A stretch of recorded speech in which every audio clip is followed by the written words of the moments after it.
Elise Montgomery drummed her fingers on the armrest as the plane began its final descent into Chicago.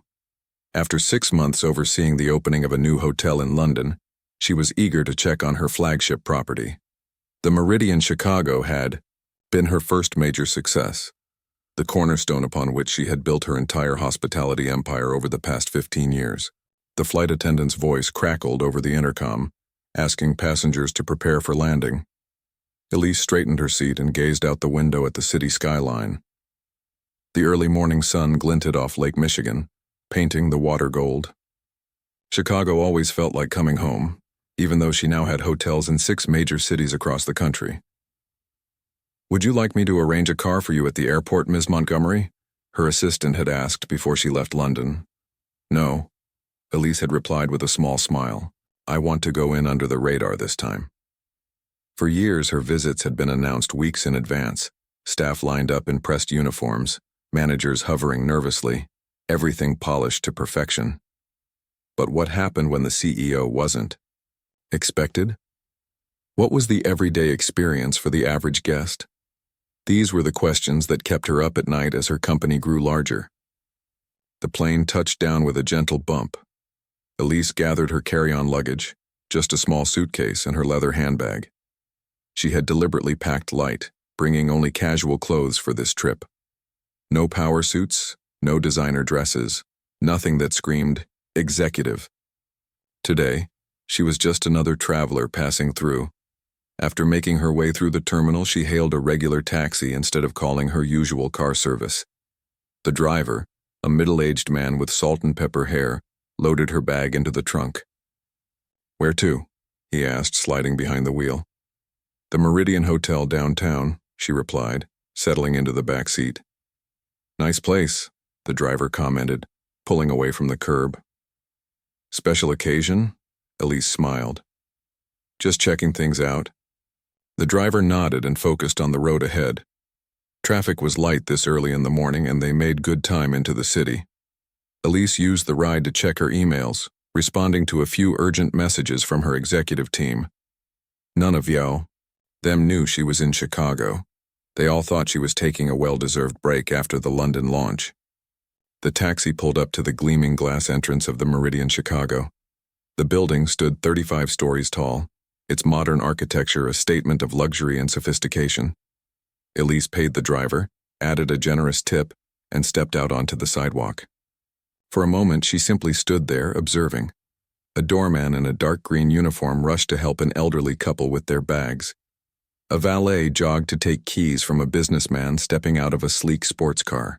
2 concierges manned the outdoor desk, directing guests and answering questions. So far, so good. The front-of-house staff seemed attentive and efficient, but Elise knew better than to judge on first impressions. She picked up her suitcase and walked through the revolving doors into the lobby. The space opened up before her. High ceilings with crystal chandeliers, marble floors polished to a mirror shine, plush seating areas arranged around a central fireplace. The air smelled faintly of the hotel's signature scent, a blend of sandalwood and citrus that Elise had selected herself years ago. Soft, classical music played in the background, but something felt off. The lobby was busy, yet there were only 2 staff members at the front desk, both looking slightly frazzled as they dealt with a line of waiting guests. A quick glance at her watch confirmed it was prime checkout time. Where was the additional support? Elise joined the line, listening to conversations around her. A woman complained to her husband about housekeeping missing their room yesterday. A businessman on his phone mentioned the room service being 30 minutes late with his breakfast. Small issues, perhaps, but they added up to create an impression. After 15 minutes in line, Elise finally reached the front desk. The young woman behind the counter, her name tag read Nicole, gave her a quick practice smile that didn't reach her eyes. "Welcome to the Meridian. Checking in?" "Not yet," Elise replied. "I was hoping to speak with someone about your extended stay options. I might be in town for a few weeks." Nicole's smile tightened. "Our extended stay information is on the website. Did you have a specific question?" Elise noticed how the receptionist's gaze had already shifted to the guest standing behind her. "Actually, I was wondering about your corporate rates. My company might be interested in setting up an account for regular bookings.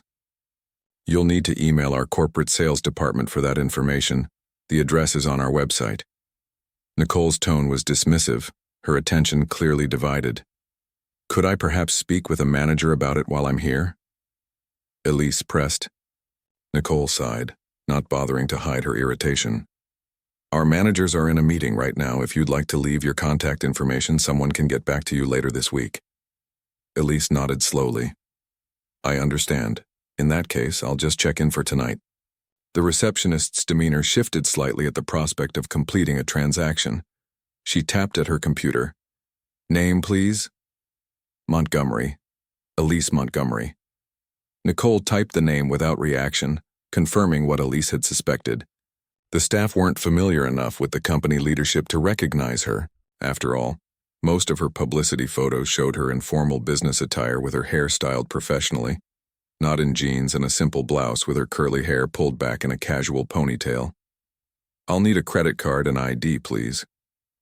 Elise handed over her personal credit card and driver's license. As Nicole processed the information, Elise glanced around the lobby again. A housekeeping cart had been left unattended near the elevators. A guest was trying to get the attention of a busy bellhop. These small lapses in service would have been addressed immediately under normal circumstances. You're all set, Ms. Montgomery. Room 1824. The elevators are to your right. Checkout is at 11 a.m. tomorrow. Nicole slid a key card across the counter without making eye contact. Thank you. Could you tell me what time the hotel restaurant opens for dinner? 5 p.m. Nicole was already looking past her to the next guest. And the spa facilities? The receptionist's patience was visibly wearing thin. All hotel amenities are listed in the information packet in your room, Ms. Montgomery. Elise smiled politely. Of course, thank you for your help. She took her key card and wheeled her suitcase toward the elevators, making mental notes as she went. The carpet had a small stain near the seating area. A used coffee cup sat abandoned on a side table. The plants needed watering. None of these issues were major, but they all pointed to a slipping of standards. The elevator ride to the 18th floor was quick and smooth. At least the maintenance team was keeping up with the technical aspects of the building. Elise found her room easily enough and let herself in. The room itself was immaculate. The housekeeping staff clearly hadn't cut corners here. King-sized bed made to perfection, bathroom spotless, fresh flowers on the desk. Elise set down her bag and walked to the window, taking in the view of the city below. For the next hour, she explored the hotel as any curious guest might. She visited the gym, 2 machines out of order, the pool area, beautiful but understaffed, and the business center, printer showing an error message. Each space showed signs of good design but inadequate upkeep. By midday, Elise had seen enough to know there were serious issues with the day-to-day operations. She returned to the lobby and approached the concierge desk, where a tall man with a name tag reading, Trevor Wilson, front office manager, was speaking with a younger staff member. Excuse me, Elise said. Trevor turned, his expression professionally neutral. Yes, how can I help you? I noticed several service issues during my brief stay that I'd like to discuss. The manager's smile remained fixed in place, but his eyes hardened slightly. I'm sorry to hear that. What seems to be the problem? For starters, your front desk is understaffed during peak hours. I waited 15 minutes to check in, and your receptionist was clearly overwhelmed. The information provided was minimal, and honestly, her attitude was less than welcoming. Trevor's posture stiffened. I apologize if Nicole wasn't able to give you the attention you felt you deserved, but we're managing a full hotel today. Elise noted the subtle defensiveness in his tone. That's exactly my point. If you're at capacity, why not have additional staff on hand? And it's not just the front desk. There's unattended housekeeping equipment in public areas, maintenance issues going unaddressed, and a general lack of staff presence throughout the property. I assure you, Ms. He glanced at his computer screen. Montgomery, that W. E are operating according to the standards and staffing levels set by our corporate office. Are those the same standards that allow for stained carpets in the lobby and broken equipment in the fitness center? Elise asked, keeping her voice calm but firm. Trevor's professional veneer began to crack. Perhaps you're not familiar with how luxury hotels operate, Ms. Montgomery. We maintain the highest standards in the industry. Actually, I'm quite familiar with how they should operate, and right now this hotel is falling short. The manager's expression shifted from defensive to dismissive. Well, we value all feedback, of course. If you'd like to fill out a comment card, I'd be happy to pass it along to the appropriate department. Elise could feel the conversation reaching a tipping point. I'd prefer to speak with the general manager or owner directly. Trevor let out a short laugh. I'm afraid Ms. Montgomery is currently overseas. She rarely involves herself with day-to-day guest complaints. Is that so? Elise raised an eyebrow, realizing he had no idea who she was.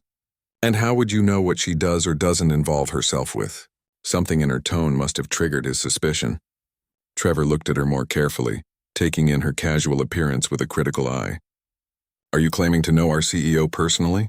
I am your CEO, Mr. Wilson. The moment hung in the air between them. Trevor's expression flickered between disbelief and uncertainty. Then he recovered himself and laughed. Right. And I'm the Queen of England. Now, if you'll excuse me, I have actual work to attend to. As he turned away, Elise felt a surge of indignation. Mr. Wilson, I suggest you verify who I am before dismissing me. The front office manager turned back, his patience clearly exhausted. Ma'am, I don't know what you're trying to accomplish here, but this conversation is over. Trevor Wilson crossed his arms and looked at Elise with growing irritation. Several guests were beginning to notice the exchange, glancing over with curious expressions. Listen, I don't know what game you're playing, he said, lowering his voice. But claiming to be Elise Montgomery is not only ridiculous but could actually be considered fraud. Elise maintained her composure, though her heart was racing with indignation. I understand your skepticism, Mr. Wilson. Let's resolve this simply. Call Robert Chen, the regional director. His number should be in your contacts. Trevor's eyebrows shot up at her mention of the regional director by name. For a brief moment, doubt flickered across his face, but then he seemed to make up his mind. That won't be necessary, he said firmly. I think it's time for you to leave the premises. You're asking me to leave my own hotel? Elise's voice remained steady, though she felt a knot forming in her stomach. This is not your hotel, Trevor replied coldly. And if you continue this charade, I'll have security escort you out. A young woman behind the desk, Nicole from check-in, was watching the exchange with wide eyes. She leaned over to whisper something to another staff member who shook his head dismissively. Mr. Wilson, Elise tried again, reaching into her purse. I have identification. If you'd just take a moment to... Ma'am, I've heard enough. Trevor cut her off with a wave of his hand, then pressed a button on his desk phone. Security to the front desk, please. Elise felt a surge of disbelief. This couldn't actually be happening. She pulled out her driver's license and company ID card, holding them toward Trevor. Please, just look at these. But Trevor deliberately turned away, ignoring the identification she was trying to show him.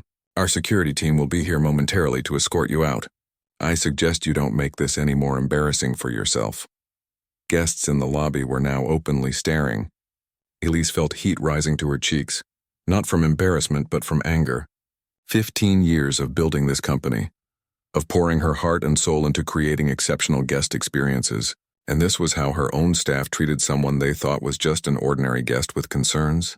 Two men in dark green uniforms with security, embroidered on the breast pockets, appeared beside the desk.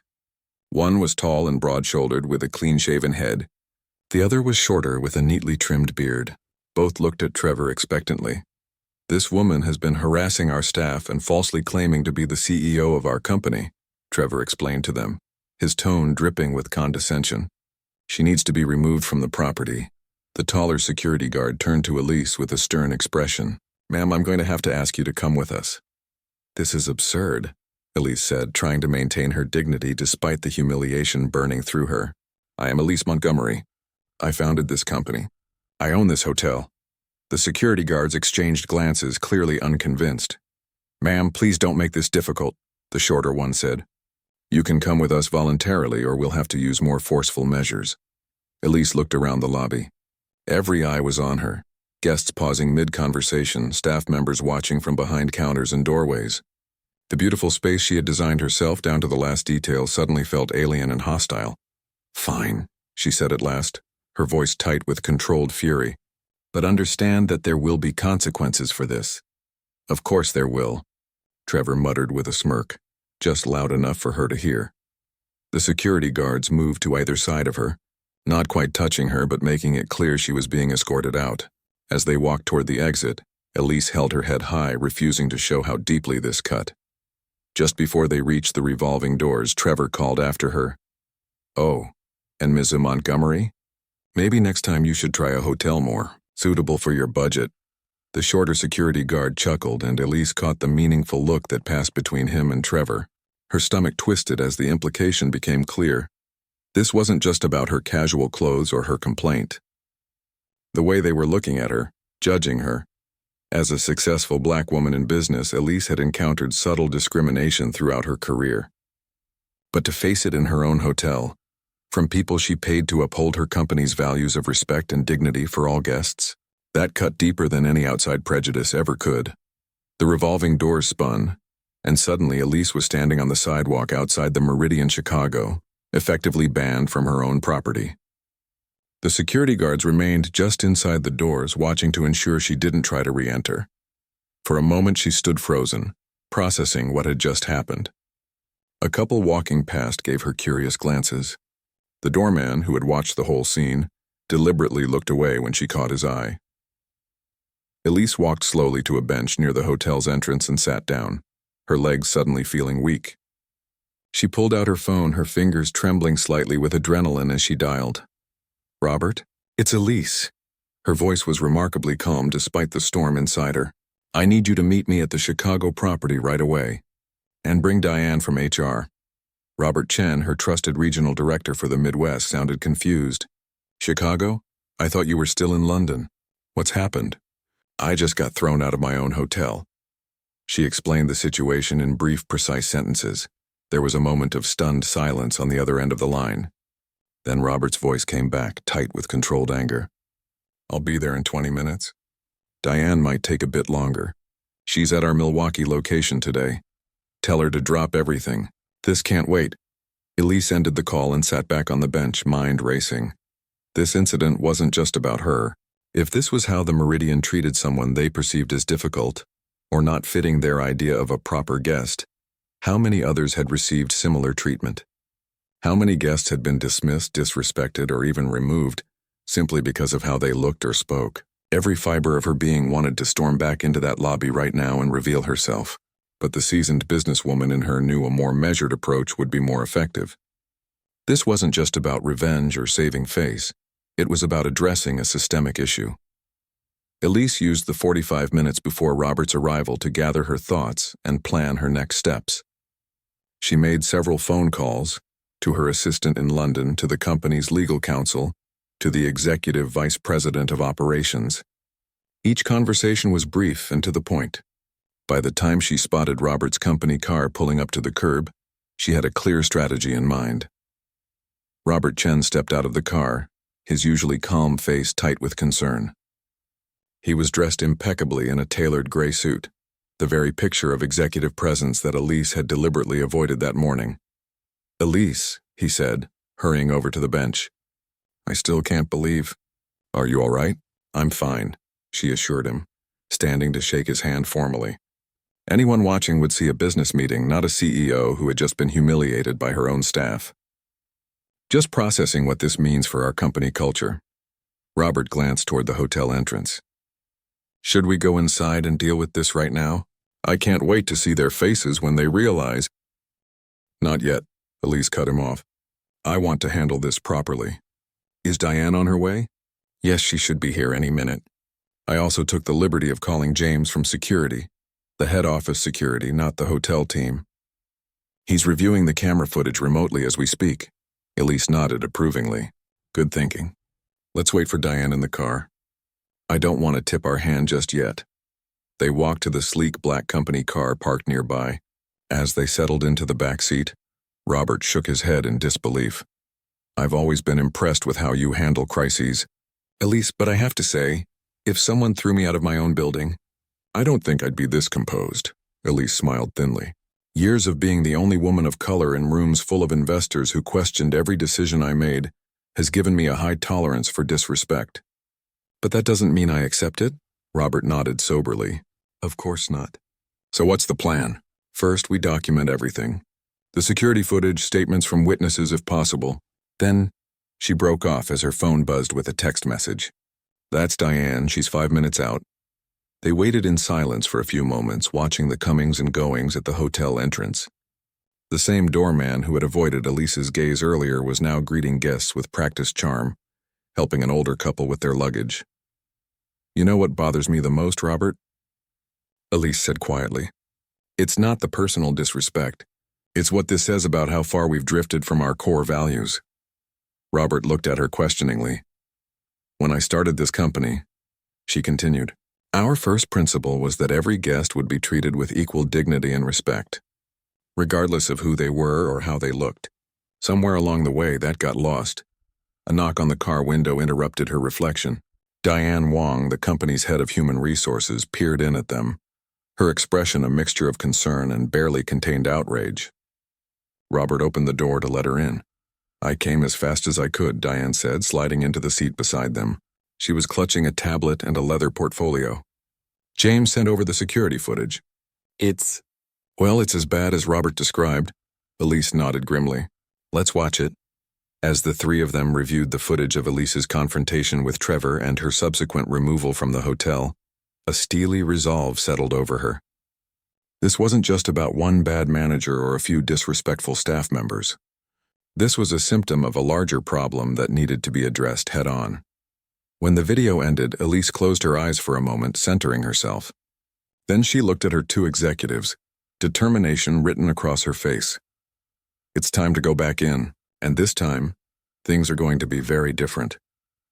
The revolving doors of the Meridian Chicago spun as Elise Montgomery stepped through them once again. This time she wasn't alone. Robert Chen and Diane Wong walked slightly behind her, flanking her like bodyguards.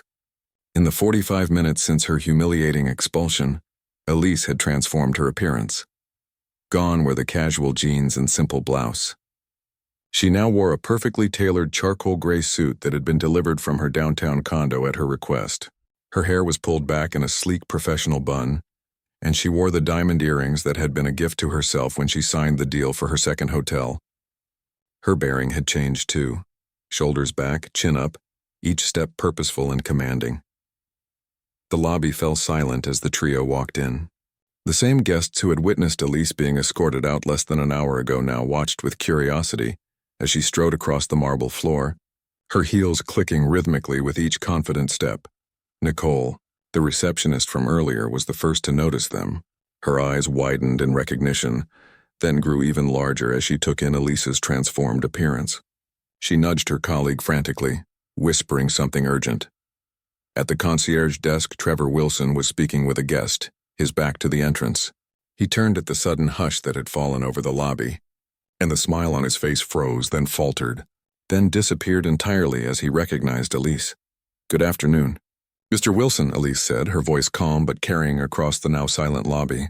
I believe we have some unfinished business to discuss. Trevor's face drained of color. Ms. Montgomery, there must be some mistake. Oh, I think we're well past the point of mistakes, Elise replied. She turned to look at the security guards who had escorted her out earlier. They were standing near the elevators, looking as though they wanted to melt into the wall. Gentlemen, I believe you know who I am now? The taller guard swallowed visibly. The shorter one stared at the floor.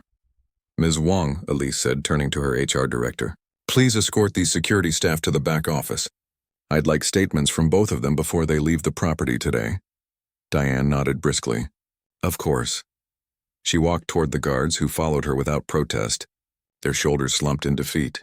Mr. Chen, Elise continued, please call the rest of the management team and all department heads for an emergency meeting in the Jefferson Conference Room in 15 minutes. Already done, Robert replied, holding up his phone. They're on their way. Elise turned back to Trevor, who seemed rooted to the spot behind the concierge desk. Mr. Wilson, you'll join us for that meeting. Until then, I'd like the key to the general manager's office. Trevor fumbled in his pocket for his key card, nearly dropping it as he handed it over with trembling fingers. Ms. Montgomery, if I could just explain, you'll have your opportunity to speak at the meeting. Elise cut him off. She took the key card and turned to address the stunned lobby staff. For those of you who don't know me, I'm Elise Montgomery, founder and CEO of Meridian Hospitality Group. This hotel was the first property in what is now our international portfolio. I designed this lobby. I selected the artwork on these walls. I even chose the fragrance you smell in the air right now. The staff members exchanged nervous glances. Guests were openly staring, some even taking out their phones to record the scene. But more importantly, Elise continued, I established the core values of this company, and today I discovered just how far we've strayed from those values. A heavy silence hung in the air. No one dared to speak or move. Now I have a hotel to run, Elise said, her voice softening slightly. Guests are waiting to be checked in. Rooms need to be prepared and service needs to continue. I expect everyone to carry on with their duties professionally, while the management team and I have our discussion. With that, she turned and walked toward the elevators, Robert following close behind. As they waited for the elevator to arrive, Elise could feel dozens of eyes on her back, but she didn't turn around. The message had been delivered. Now it was time for action. The elevator doors opened with a soft chime and they stepped inside. As soon as the doors closed, Robert let out a low whistle. That was something else, he said. I don't think I've ever seen Trevor look so terrified. Elise allowed herself a small smile. Fear isn't the goal, Robert. Accountability is. The elevator carried them to the top floor, where the administrative offices were located. The general manager's office, technically, belonging to Elise whenever she was in town, was at the end of a quiet hallway, lined with framed photographs of Meridian properties around the world. Elise used Trevor's keycard to unlock the door. Inside, the large corner office offered a stunning view of the Chicago skyline. It was tastefully decorated with modern furniture and abstract art, all selected years ago by Elise herself. She walked to the desk and set down her purse, then turned to Robert. How much time do we have before the meeting? Robert checked his watch. About 10 minutes. The department heads should be gathering in the conference room now. Elise nodded. Good. That gives me time to review the footage James sent over again and to check a few things in the system. She sat down at the desk and logged into the computer using her executive access credentials. Her fingers flew over the keyboard as she pulled up performance reports, guest satisfaction scores, and employee reviews. Things have been slipping for months, she said, frowning at the screen. Guest complaints are up 20% from last year. Employee turnover has nearly doubled. How did we miss this? Robert leaned over to look at the screen. The overall numbers for the region still looked good. Chicago's issues were masked by strong performance at the other properties. He shook his head. I should have dug deeper into the individual hotel data. We both should have, Elise agreed. But that's a discussion for another day. Right now, we need to address the immediate situation. She stood up and smoothed her suit jacket. Let's go. I want to review the security footage with everyone present. The Jefferson Conference Room was Meridian Chicago's largest meeting space, designed to accommodate up to 30 people around its massive oval table. Today, the room was Philly. Mr. Wilson's departure? Elise smiled. That's an excellent question. For the next week, Robert will oversee the front office operations, while we evaluate internal candidates for promotion. I believe in giving people opportunities to grow, especially those who have shown a commitment to our values. Anthony raised his hand next. What about the budget concerns that were mentioned earlier? Will we have the resources to properly implement these changes? Another good question, Elise acknowledged. Yes, I'm authorizing an immediate increase to the operational budget for this property. We can't expect excellence without proper resources. I'll be working with the finance team to rebalance our priorities across the company. A few more questions followed, each answered with the same straightforward honesty. As the meeting began to wind down, Elise noticed a change in the room's energy. People were sitting taller, making eye contact, even smiling tentatively. It felt like a weight had been lifted, like fresh air had been let into a stuffy room. Before we conclude, Elise said, I want to share something personal with you all. The room fell silent once again.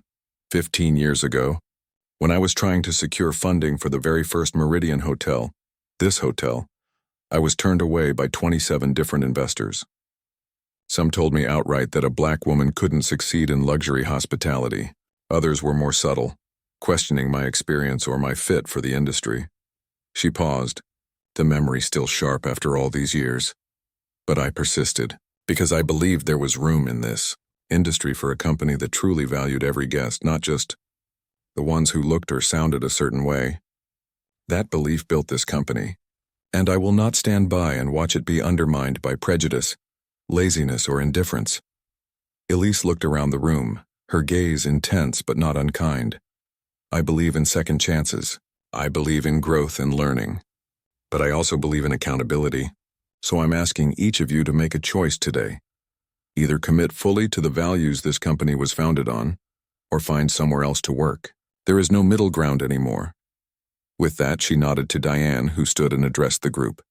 Department heads, please stay for individual meetings to discuss next steps. Everyone else is dismissed to return to their duties. You'll be receiving detailed communications about the changes Ms. Montgomery outlined within the next 24 hours. As people began to file out of the room, many paused to speak briefly with Elise. Some offered apologies, others expressed support for the changes, and a few simply thanked her for her honesty. Trevor Wilson was the last to leave, escorted by a member of the corporate security team that Robert had called in. When only Elise, Robert, and Diane remained, Robert let out a long breath. "Well, that was something," he said. "How are you feeling?" Elise sat down for the first time since entering the conference room. "Honestly, disappointed that it came to this, but also hopeful. I saw real engagement in that room, especially from the younger staff members." Diane nodded in agreement. Several of them looked relieved, like they'd been waiting for someone to address these issues. "Speaking of which," Elise said, turning to Robert, "I want to meet with that assistant manager, Anthony, tomorrow. He seemed to have a good perspective on what's been happening here." "Already noted," Robert replied, showing her his tablet. "I've started a list of potential internal promotions to fill the positions we'll be vacating." Elise smiled gratefully at her two executives. "Thank you both for dropping everything to deal with this today." "Are you kidding?" Diane said with a small laugh. "When Robert called and told me what happened, I couldn't get here fast enough. No one treats our CEO that way." Elise's smile faded slightly. "It's not about my position, Diane. It's about basic human dignity. If they treated me that way when they thought I was just an ordinary guest with concerns, how many others have experienced the same or worse?" The room fell quiet as the three of them contemplated this uncomfortable question. After a moment, Elise stood up decisively. "Let's get to work. We have a hotel to transform." The next few hours were a whirlwind of activity. Elise met individually with each department head, listening to their perspectives and concerns while making it clear that the changes she'd outlined were non-negotiable.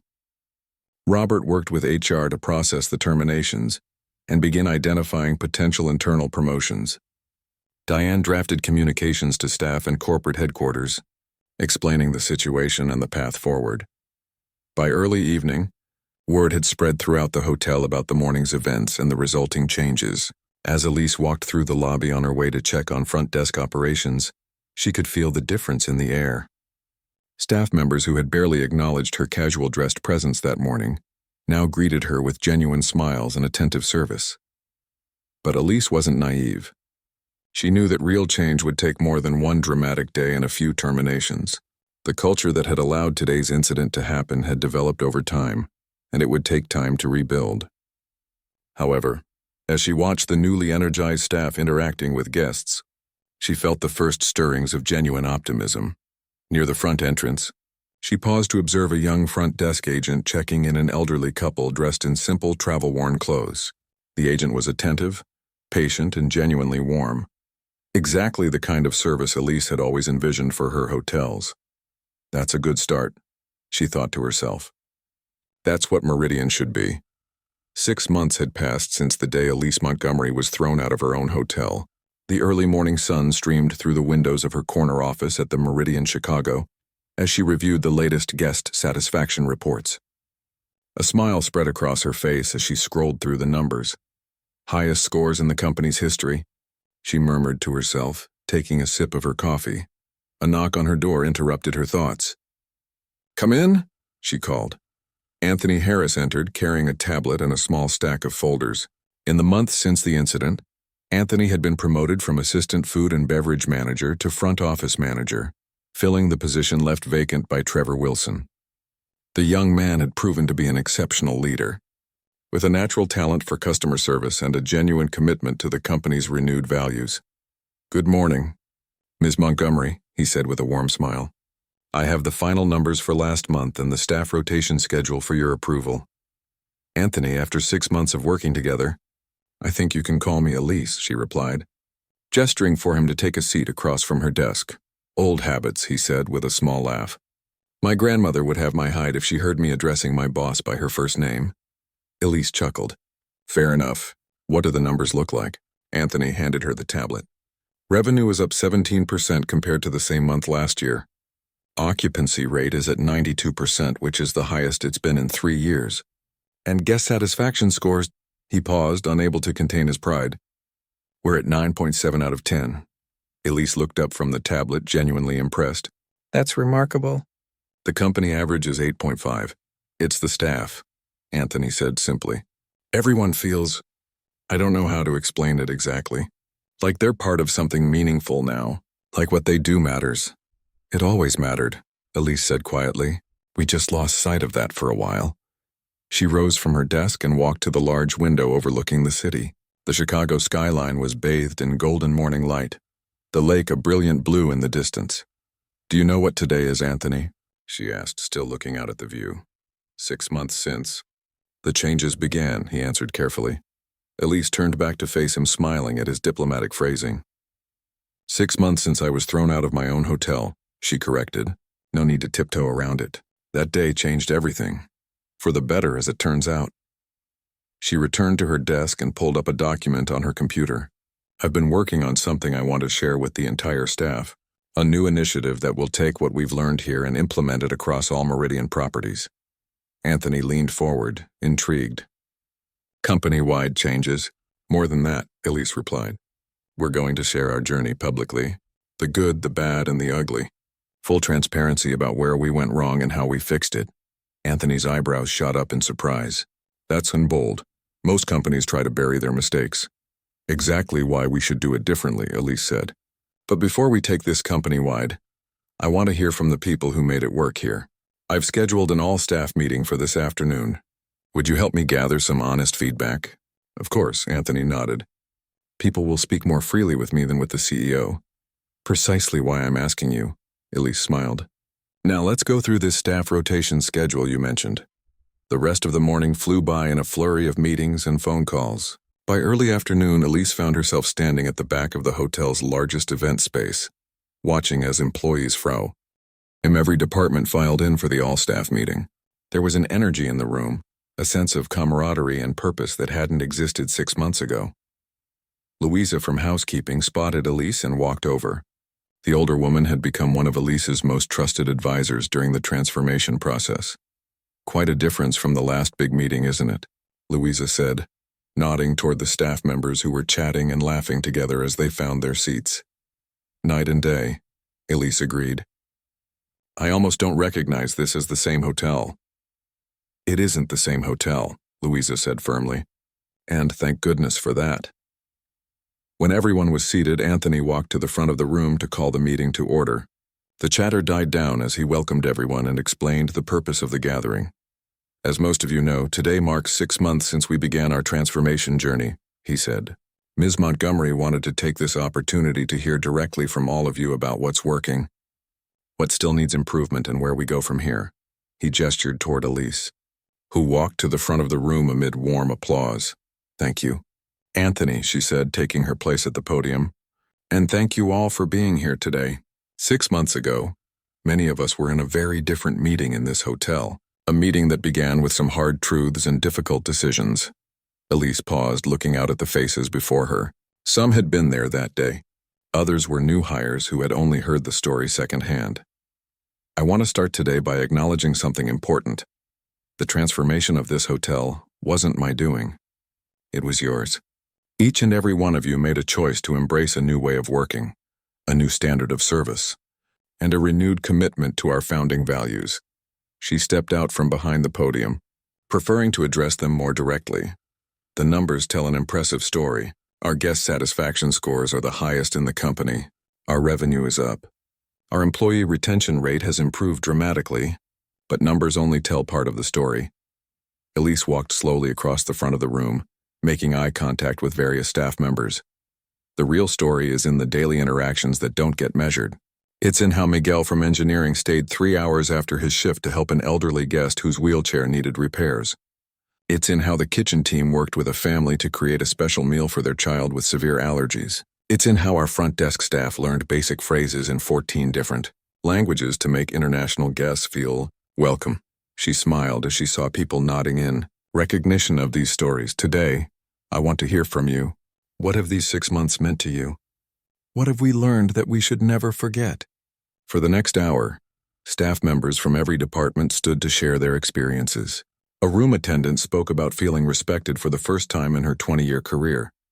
A bellhop described how the renewed focus on guest experience had made his job more fulfilling. A new hire explained how the hotel's reputation for inclusive excellence had drawn her to apply. The stories were sometimes funny, occasionally moving, but consistently authentic. As Elise listened, she felt a deep sense of pride, not in herself, but in what these people had built together. When the last person had spoken, Elise returned to the front of the room. "Thank you all for sharing so openly," she said. "What you've accomplished here is remarkable, but it's also just the beginning. Today I'm announcing a new initiative called Meridian Forward that will take what we've learned here in Chicago and implement it across all our properties worldwide." Murmur of excitement ran through the room. "But there's more," she continued. "We're also going to share our journey publicly, including the incident that started it all." Surprised glances were exchanged throughout the audience. "Yes, I'm going to tell the world about getting thrown out of my own hotel," Elise confirmed with a small laugh. "Because that story isn't about one bad day or a few individuals making poor decisions. It's about how organizations can lose sight of their values without even realizing it, and how they can find their way back." She paused, letting her words sink in. "In the coming months, some of you will be asked to help train staff at other properties. Others will be considered for promotion as we create new positions focused on guest experience and inclusive service. All of you will continue to be the heart and soul of this transformation." Elise looked out at her team, because that's truly what they had become, and felt a wave of gratitude. 6 months ago, I walked into this hotel as a casual guest and was judged by my appearance rather than treated as a person deserving of respect. It was a painful experience, but also an illuminating one. It forced us all to confront uncomfortable truths and make difficult changes. And look at what you've built from that moment. She gestured around the room, encompassing everyone present. This isn't just about a hotel that learned to treat its guests better. It's about people who chose to see each other differently, with more compassion, more respect, and more understanding. That's the real transformation, and it's one we can all be proud of. The room erupted in applause. As Elise looked out at the smiling faces before her, she thought about the journey they'd taken together. From that humiliating moment in the lobby to this celebration of shared accomplishment, from exclusion to belonging, from judgment to understanding. Later that evening, as Elise prepared to leave for the day, she stopped in the lobby to observe the front desk operations. A family was checking in, parents looking tired from travel, children excited about the adventure ahead. The desk agent, a young woman who had been hired during the transformation period, greeted them warmly and knelt down to give the children special welcome packets. Nearby, Anthony was helping an elderly man with directions, drawing a map on hotel stationery and offering to arrange transportation. In the seating area, a housekeeper paused from straightening magazines to help a guest connect to the Wi-Fi. Small moments of genuine care, invisible to most perhaps, but the foundation of everything they had built. As Elise walked through the revolving doors into the cool evening air, she smiled to herself. 6 months ago, she had been escorted out these same doors in humiliation. Tonight, she left with pride, not because it was her hotel, but because of who the people inside had chosen to become. Sometimes, she reflected, the worst moments led to the best beginnings. And this beginning, she felt certain, was just the start of something truly remarkable.